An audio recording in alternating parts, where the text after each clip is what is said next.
Hello there everyone, good morning, good afternoon, good evening, squids, squidlets, and squidettes. It is me, your humble narrator, your completely objective guide through motorcycling who only shares advice or guidance based on cold hard facts and never personal opinion. It is of course, Yami Noob. Today we are with a classic, an update on the advanced motorcycle tier list. I'm going to preemptively tell the spec sheet warriors to calm the hell down because I know this video is going to trigger some people's IBS. Advanced means a lot of things. Is the rider advanced meaning they've advanced in age, advanced in skill, advanced in financial net worth? Who the hell knows? But if you're expecting me to just list every leader bike in the S tier as if 200 horsepower automatically means you're the best, you may be sadly disappointed. I hate to break it to you, but here is a spoiler. There's only one motorcycle that lives in the S rank, and it starts with turbo and ends in Busa. Think I'm joking? Only one way to find out. Let's get into it. Alright, we're starting off in the F tier. These bikes got held back a few times in elementary school, but that isn't all bad because then they were bigger than all the other kids and could physically overpower any dweeb who called them dumb.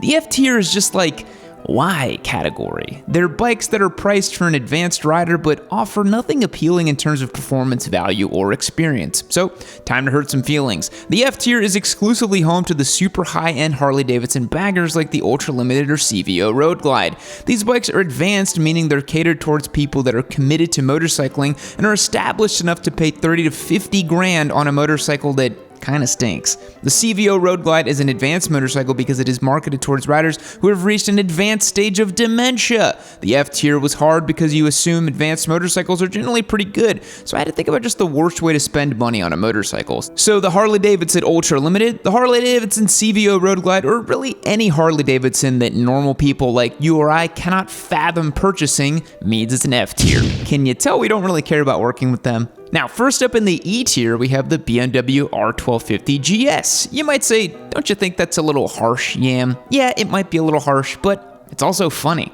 And like I was saying, there aren't really any downright terrible bikes on the list. At this high of an echelon, everything is like pretty good, at least in God tier at best. And the BMW R1250 GS is just like fine in my opinion. It's whatever. They're kind of pricey if you get all the options, and the people that ride them are annoying. E tier, fight me. Another E tier bike is a Harley-Davidson Lowrider ST. People act like this is God's gift to motorcycling and the best handling bike they've ever ridden, and those people have only ever ridden Harley-Davidsons. God meaning HD and gift meaning a bag of dog poop in this case. Okay, that might be a little harsh as well. It's a fine bike, whatever, but it costs 22 grand, which is a lot of money for a bike that is modeled after an FXR from the 80s. I understand Harley riders use different metrics to evaluate their bikes, like how easy is it to ride drunk after splitting a 30 rack with foghorn down by the tracks, instead of how eager is this motorcycle to equip new technologies that improve performance and rider experience. And as a result, the Lowrider ST just doesn't measure up to anything beyond E tier. Since we're talking about convoluted value propositions, it is the perfect time to talk about our first D tier motorcycle,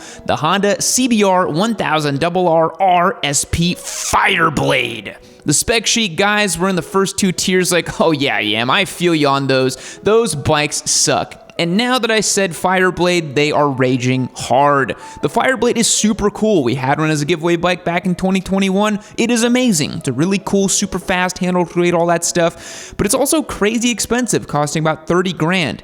And who's really gonna drop that kind of money on a toy? Trust Fund Tony and the rest of the fairy tale privilege gang, or some old guy who bought his house in the 80s for 10 grand. I feel like there is a graph that intersects the amount of time it takes to be a good enough rider to be able to make use of a bike like the Fireblade on one axis, and then the amount of time it takes to make enough money to afford a Fireblade on the other axis.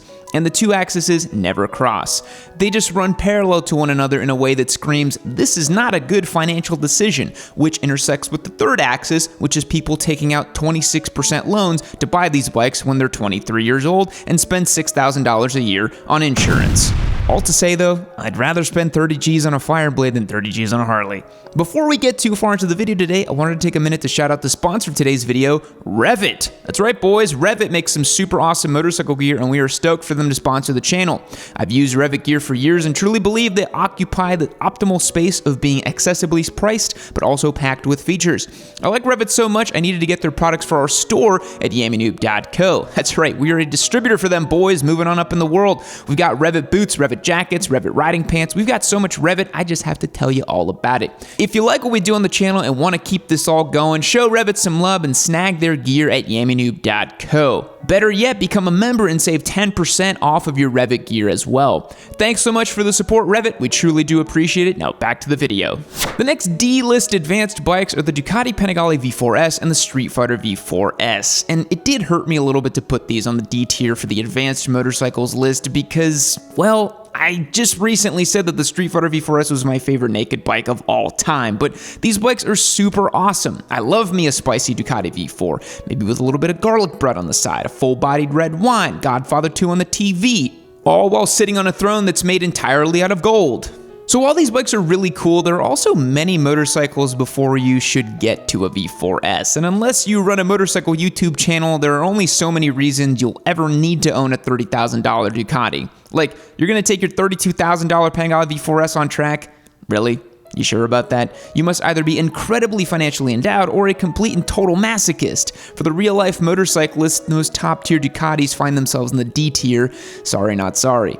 Another bike you'll find in the advanced bike list in the D tier is the Harley-Davidson Sportster S. Probably the only time you'd see the Street Fighter and the Sportster sharing a category. And while it's definitely exciting to see Harley reinvent the Sportster platform with modern engineering, the Sportster S still just feels a little bit odd. The RevMax engine makes a pretty decent 121 horsepower and 94 foot-pounds of torque, but the ergonomics are weird and it's also kind of a strange looking bike. I'm just kind of tired of the bobber look, the big front tire, and low-slung handlebars and forward controls. It's just really not my thing. And for $17,000, you could get a motorcycle that's faster, has better handling, more modern features, and all that good stuff. Like, the Sportster S is too awkward to truly be a sport bike, but also too modern to feel retro. It's just kind of a strange bike. And is this even an advanced motorcycle? For the price tag, it's definitely not a beginner bike or even an intermediate motorcycle. If you're spending $17,000 on a bike, you'd better be pretty serious about riding. Now, the first motorcycle in the C tier is the CBR 1000RR, mostly because it is a little dated compared to the rest of the class and doesn't feature the same tech packages or rider aids you'll find in just about every other Japanese leader bike. You'll also find the Gixxer 1000 in the C tier. It's arguably a little bit better than the CBR 1000RR, featuring rider aids and an IMU, but it's still a bit dated. Should they be in separate tiers? I don't know, maybe. Why don't you make your own YouTube channel since you're so smart? Everyone's a critic. I feel like the Gixxer and the CBR are a really good option because they're cheap, super fast, super accessible, and still handle amazing. You really don't need the Fireblade. The entry level, it's crazy I'm saying entry level, but the entry level RR is pretty good. And the last motorcycle on the C tier is the Indian Scout. This bike is kind of just in here because there just wasn't enough room in the D tier. It's not a bad bike, but it's kind of meh. They make decent power for a cruiser, but the ergonomics of the bike are really weird for me. I don't like how slammed it sits or the clamshell seat it puts you in, and I don't really like the way it looks either. Indian stands will crucify themselves for the brand, but I don't really like that hokey Americana heritage thing. Is it even an advanced motorcycle? I don't know. Cruisers are kind of hard to qualify. Anyways, C tier, moving on. So now that we're in the B tier, we're really cramming in the motorcycles. By their nature, advanced motorcycles are better, so we definitely had to find more of their ways to the top of the list. The first motorcycle in the B tier is the Triumph's B Triple RS. You know I'm a Triumph simp at heart, so we had to have the Speed Triple on here. This bike has an 1160cc triple with that sweet 3-cylinder exhaust note. It makes good power, has a linear power band, and style choices that are a bit more refined than some of the Japanese naked bikes. Triumphs aren't known for being super cheap, so the Speed Triple RS does cost 19 grand, but with Triumph, you know you're paying for top shelf components. Comes factory with Olin suspension, Brembo style calipers, and modern tech. If you're still a sport bike street squid in 2023, I think the Kawasaki ZX-10R is a certified B-tier sport bike. It's a leader bike that has both Honda and Suzuki beat in terms of value. It makes a lot of power, has Showa suspension, advanced rider tech and aids, and Brembo brakes. You'll also find the KTM 1290 Super Duke in the B tier. The Super Duke is a ripper. It has a V-twin engine that makes 180 horsepower. It's got crazy looking aggressive KTM looks and also high-end components like semi-active suspension, though there are some downsides. It's a KTM, so you do have that stigma to deal with. The acronym does stand for Keep the Manual, so will the engine blow up? Will the CIA come knocking at your door because KTM's marketing language implies that this bike is as much of a weapon of mass destruction as it is a motorcycle?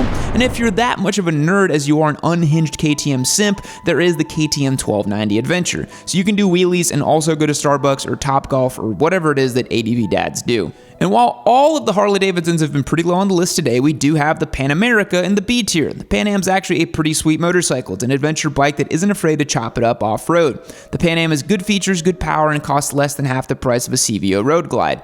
Adventure bike can be pretty lame, or they're pretty good at sport touring, or pretty bad at off-roading, or they're bad at sport touring and good at off-roading, but the Pan Am is actually a balanced, do-it-all ADV bike that's quite a bit of fun to ride. Cue all the angry BMW boys in the comments. The last bike in the B tier today is the Yamaha MT-10. Actually, I'm going to put the Yamaha R1 in here too. The R1 is better than the ZX-10, but is it A tier? I don't know. So both the MT-10 and the R1 are phenomenal bikes. You've got the most exciting inline 4 exhaust sound thanks to the MotoGP-derived cross-plane crank. You've got tech, you've got blue, you've got Yamaha. It's that simple. Okay, A tier. Man, this is emotionally draining. It's like Sophie's Choice with motorcycles. It was easy ripping on the crappy bikes in the low tiers, but now it's actually hard to qualify and scrutinize motorcycles when they're all so good.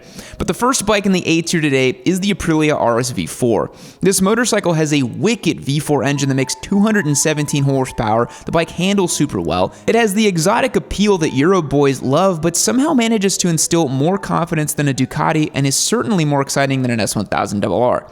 Wait, did I leave the S1000RR off the list? Nope. My bad. Whatever. Totally an accident. I didn't intentionally leave it off the list. But yeah, the RS-V4 is an exotic V4 Italian superbike that costs just $18,000. Will the check engine light go on and off intermittently? Maybe, but that just means the system is working. Then we've got the Yamaha MT-09 SP. What? Yeah, MT-09 SP higher than the MT-10? Well, the crossplane triple in the MT-09 is just so at home in the MT-09.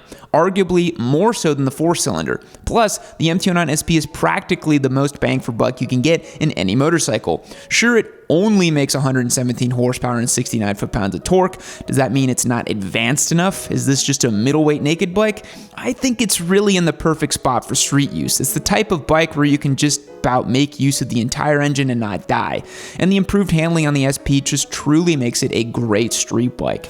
Now, just like that, we're on to the S tier, the truly Sigma motorcycles for the advanced rider. The first bike on the list today is the Kawasaki ZH2. While the ZH2 might make a bit less power than the normal H2, you get all the supercharged goodness with improved ergonomics for less than 2/3 of the price.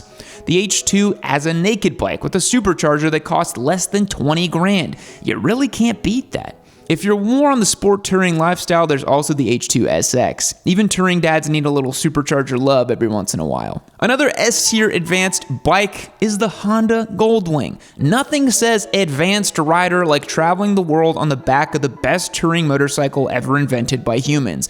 You want a Harley bagger? You're an idiot. Get a Goldwing and never look back. It's got a 6-cylinder car engine, climate control, refrigerated luggage, back massager, soda fountain, anything you could ever need in a motorcycle to help you comfortably crush thousands and thousands of miles. The Goldwing has it. It is truly one of the greatest of all time. Yeah, going fast is cool. Leader bikes, ooh, fancy, 200 horsepower, we get it. But the Goldwing has airbags. The Goldwing isn't for a rider who is advanced in experience or their net worth, but also advanced in their spiritual awareness. There is no past, there is no present, there is just the eternal Goldwing and the journey to Mecca. And the last S-tier bike on the list, oh, it's a Turbo Hayabusa. You thought I was kidding, didn't you? I normally recommend the Turbo Busa for beginner riders, but it is an S-tier advanced motorcycle as well for those who are a little sadomasochistic and want to drop upwards of $20,000 on some Gen 1 crap that doesn't even work half of the time.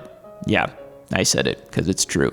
But in all honesty, the best advanced S-tier bike, if I really had to think about it, kind of a do-it-all, kind of third motorcycle that someone would get, I don't know, Aprilia 210? MT-10 SP? I don't know. I'm just a guy on the internet. Maybe I'm a dog. Thanks for making it to the end of the video. I feel like this one had some chaotic energy today. I hope you enjoyed it. If I hurt your feelings, I hope you will forgive me. Otherwise, Thanksgiving dinner is going to be very awkward this year for your mom and me. Subscribe if you haven't, and I'll catch you later. Fact: up until the mid-1960s, most American car horns were tuned to the musical notes of E flat or C. Since then, many manufacturers have moved up the scale to notes F sharp and A sharp. Goodbye.